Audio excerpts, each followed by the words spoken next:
Assalamualaikum warahmatullahi wabarakatuh. Perkenalkan, nama saya Kiki Mulyani dengan NPM 2021 030242. Di sini saya akan menjelaskan tentang materi tentang komponen dan macam-macam lingkungan dengan dosen pengampu yang saya hormati, Ibu Nurulia Febriati, MSI. Yang pertama, asas etika lingkungan.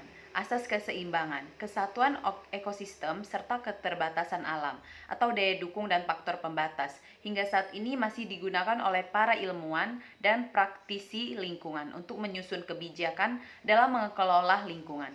Asas tersebut juga telah digunakan sebagai landasan moral, etika, perlindungan alam dan lingkungan bagi aktivitas manusia dalam mengelola lingkungan dan sumber daya alam. Asas yang pertama, lingkungan alam atau planet bumi dan seisinya merupakan lingkungan yang bersifat holistik dan saling mempengaruhi. Artinya, segala sesuatu yang berada di bumi ini saling mempengaruhi secara langsung maupun tidak. Yang kedua asas yang kedua ada segala sumber kehidupan di bumi, termaksud keanekaragaman hayati, merupakan kekayaan alam yang merupakan anugerah dari Tuhan yang tak ternilai harganya.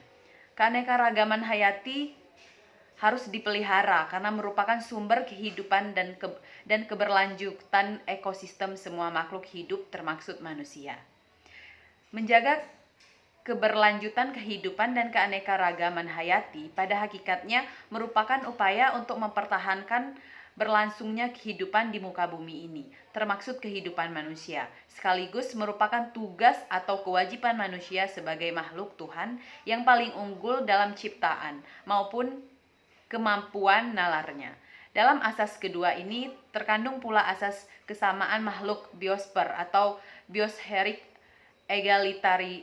egalitarianism, yaitu pandangan bahwa semua benda dan makhluk hidup adalah anggota dari satu kesatuan ekosistem dan masing-masing mempunyai status dan martabat yang sama. Oleh karena itu, kita masing-masing anggota mempunyai hak yang sama untuk hidup dan berkembang. Asas ketiga, di alami ini bumi terjadi berputar atau siklus dan penyebaran sumber daya alam secara terus-menerus melalui suatu mata rantai ekosistem atau rantai makanan, sehingga saling terpengaruh antara satu komponen dengan komponen lain. Limbah suatu komponen ekosistem atau spesies bisa menjadi masukan atau sumber makanan bagi komponen ekosistem lainnya. Pemutusan atau gangguan terhadap satu mata rantai mengakibatkan terjadinya gangguan keseimbangan ekosistem. Sebaran sumber daya alam dan keanekaragaman hayati yang terjadi di alam ini sudah disesuaikan dengan potensi dan karakteristik lokal, sesuai dengan hukum-hukum alam, pengambilan atau eksploitasi. Sumber daya alam yang berlebihan untuk digunakan saat ini akan mengganggu cadangnya sumber daya alam tersebut untuk generasi mendatang. Asas yang keempat, kehidupan di alam ini terdapat faktor pembatas atau kendala. Artinya, faktor lingkungan tertentu bisa menjadi pembatas atau kendala secara fisikiawi maupun kimiawi bagi perkembangannya atau berfungsinya kehidupan bagi faktor atau komponen lingkungan lainnya. Demikian pula daya dukung lingkungan mempunyai keterbatasan baik secara kuantitatif maupun kualitatif. Ekosistem dan komponennya juga mempunyai keterbatasan untuk melakukan adaptasi terhadap perubahan baru atau gangguan keseimbangan yang terjadi pada ekosistem yang bersangkutan. Asas yang kelima, setiap individu atau spesies mempunyai kelebihan sekaligus kekurangan atau faktor pembatas untuk bisa mempertahankan dan melestarikan spesiesnya. Jadi asas kelima ini terkait erat dengan asas keempat di atas. Gambaran berlaku kedua asas ini adalah perlindungan terhadap salah satu komponen atau spesies, misalnya kambing liar atau rusa di padang rumput dengan memusnahkan hewan pemangsa rusa, ternyata dapat mengganggu keseimbangan ekosistem. Gangguan ini ditandai dengan munculnya spesies lainnya, misalnya hewan pengerat yang justru dapat menjadi hama bagi tanaman pangan, padi atau gandum. Asas yang keenam yakni ekosistem mempunyai kemampuan tertentu untuk mempertahankan kehidupannya. Kemampuan ini sering disebut sebagai daya dukung atau kapasitas pembawa atau carrying capacity, yang mirip dengan sistem rekayasa dan perilaku organisasional. Walaupun dalam ekologi aspeknya lebih kompleks. Planet bumi kita merupakan atau berperilaku sebagai sebuah organisme atau makhluk hidup yang mempunyai carrying capacity yang terbatas.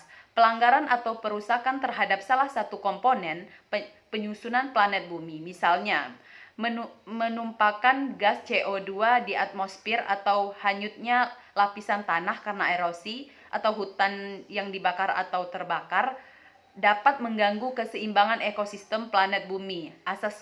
Asas ketujuh ya, di dalam alam ini selalu terjadi pengembangan dan penyetimbangan ekosistem. Ekosistem telah berkembang dari sistem yang semula sangat sederhana menjadi sistem yang lebih beraneka ragam dan kompleks dalam jangka waktu yang lama. Ketika sebuah keanekaragaman dan keseimbangan ekosistem diredukasi atau dirusak, maka mengakibatkan terjadinya gangguan atau goncangan terhadap keseimbangan ekosistem. Pemindahan suatu kelompok atau populasi kehidupan, tumbuhan, hewan, atau manusia dari suatu lokasi atau lingkungan tertentu ke lokasi yang lain merupakan suatu bentuk gangguan keseimbangan. Demikian pula apabila telah terjadi gangguan keseimbangan, alam atau ekosistem akan melakukan reaksi untuk mendapatkan keseimbangan baru untuk mempertahankan kehidupannya. Pandangan Islam tentang lingkungan. Islam merupakan agama jalan hidup atau asyirat yang lengkap serba cukup, termaksud yang berkaitan dengan lingkungan. Pilihan bahwa Islam adalah pedoman hidup manusia ini ditegaskan oleh Tuhan Allah yang telah menciptakan kehidupan di dalam Al-Quran. Islam merupakan agama yang sangat memperhatikan lingkungan, eco-friendly, dan keberlanjutan kehidupan di dunia. Banyak ayat-ayat dan al-hadis yang menganjurkan bahwa kewajiban setiap manusia untuk menjaga kelangsungan hidupnya dan kehidupan makhluk lain di bumi. Walaupun dalam situasi yang sudah kritis, ayat berkaitan dengan alam lingkungan, fisik dan sosial di dalam Al-Quran bahkan lebih banyak dibandingkan dengan ayat-ayat berkaitan dengan ibadah khusus atau mahdoh. Asal legal pemanfaatan sumber daya alam. Dalam syariah Islam, para ahli fikih telah bersepakat tentang 3 asas kaidah utama yang bisa digunakan sebagai panduan dalam pengambilan keputusan maupun penetapan hukum untuk ketujuan kemaslahatan. Ketiga asas atau kaidah ini adalah: yang pertama, kepentingan masyarakat luas atau bangsa harus didahulukan daripada kepentingan perorangan.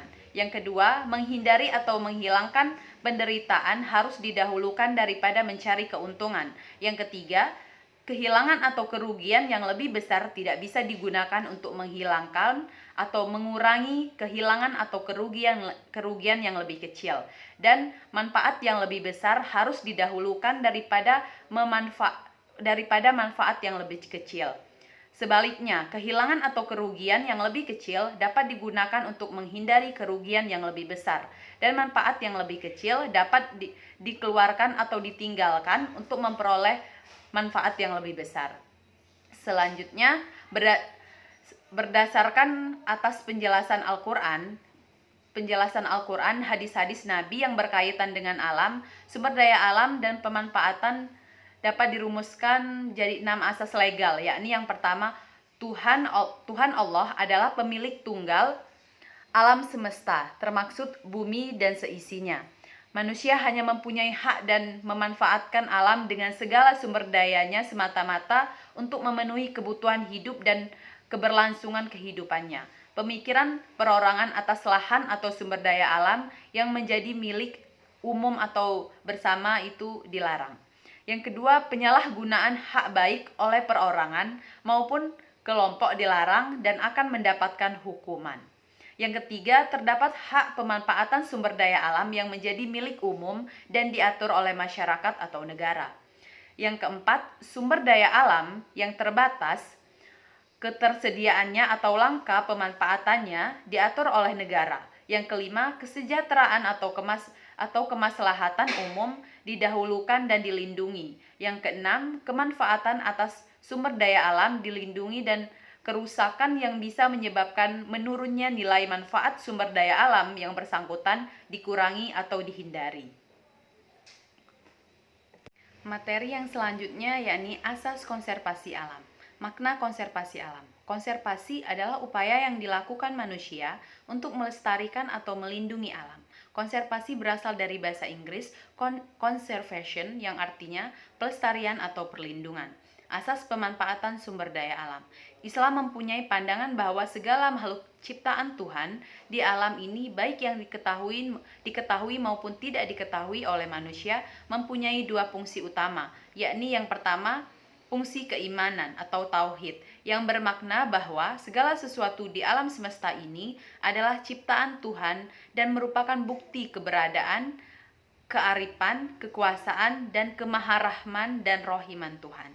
Yang kedua, alam semesta ini mempunyai fungsi sosial, yakni alam ini diciptakan sebagai tempat tinggal manusia dan makhluk hidup lainnya untuk melangsungkan kehidupannya dan untuk memenuhi kebutuhan hidupnya atau fungsi pelayanan. Manusia dipersilahkan untuk manfaatkan sumber daya alam untuk mempertahankan hidup dan melanjutkan kehidupannya, serta kemaslahatan, akan tetapi tidak boleh berlebihan atau israf, berbuat aniaya atau zolim, dan berbuat kerusakan, fasad di atas muka bumi ini. Konservasi dan perlindungan sumber daya alam. Berikut konsep konservasi dan perlindungan beberapa sumber daya alam utama, yaitu yang pertama ada air atau alma, yang kedua ada udara atau arrih, yang ketiga ada tanah dan lahan atau ardah, yang keempat ada kepemilikan dan hak guna lahan, yang kelima yakni tumbuhan dan hewan. Sekian, terima kasih. Wassalamualaikum warahmatullahi wabarakatuh.